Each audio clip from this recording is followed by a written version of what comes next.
Well, good afternoon. Yesterday, our top doctors and health experts provided us with an updated modeling. And what we saw was alarming. And Dr. Brown could not have been more clear.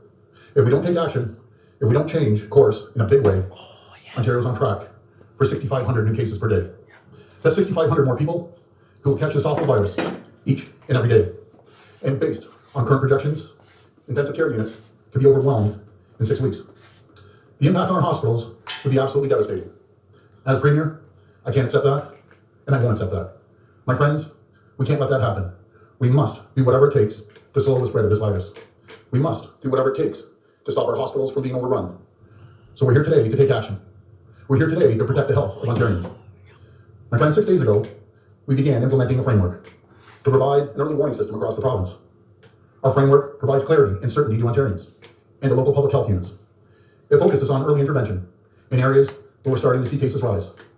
And it provides a baseline for additional targeted action in the areas hardest hit. This kind of coordinated, predictable approach to implementing public health measures is necessary, it's critical. But as I've always said, we need to be flexible. We must always be prepared to change course as the situation evolves.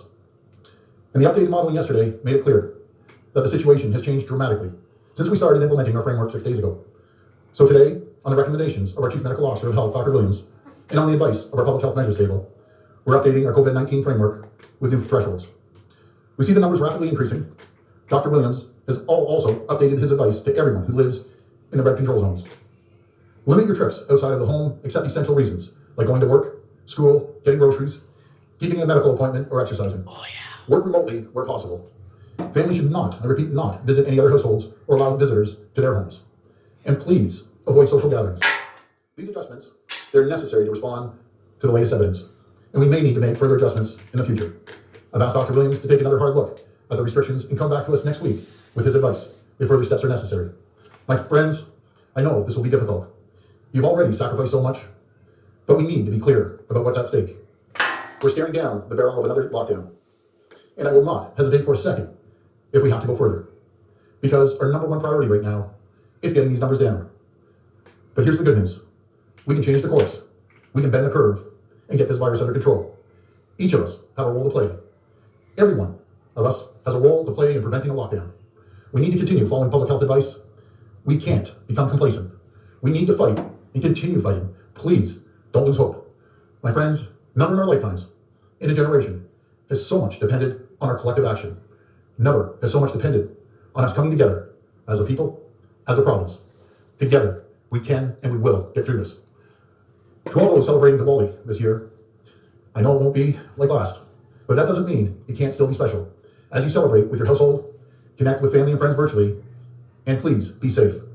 Thank you, and God bless the people of Ontario. Now I'll pass it over to Minister Elliott.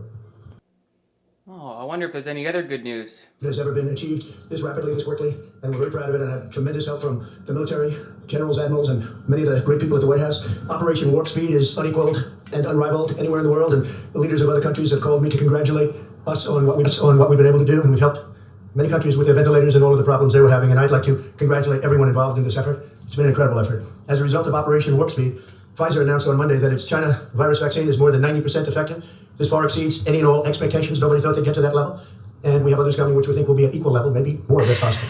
In July, my administration reached an agreement with Pfizer to provide $1.95 billion to support the mass manufacturing and distribution of 100 million doses, with the option to purchase a total of 600 million doses shortly thereafter. Our investment will make it possible for the vaccine to be provided by Pfizer free of charge. Pfizer said it wasn't part of Warp Speed, but that turned out to be an unfortunate misrepresentation. They are part. That's why we gave them the $1.95 billion, and it was an unfortunate mistake that they made when they said that. We will work to secure an emergency use authorization, which should be coming down extremely soon, and my administration will then coordinate the distribution of the vaccine, and it will be approved. I think, again, it will be approved very, very quickly, we hope.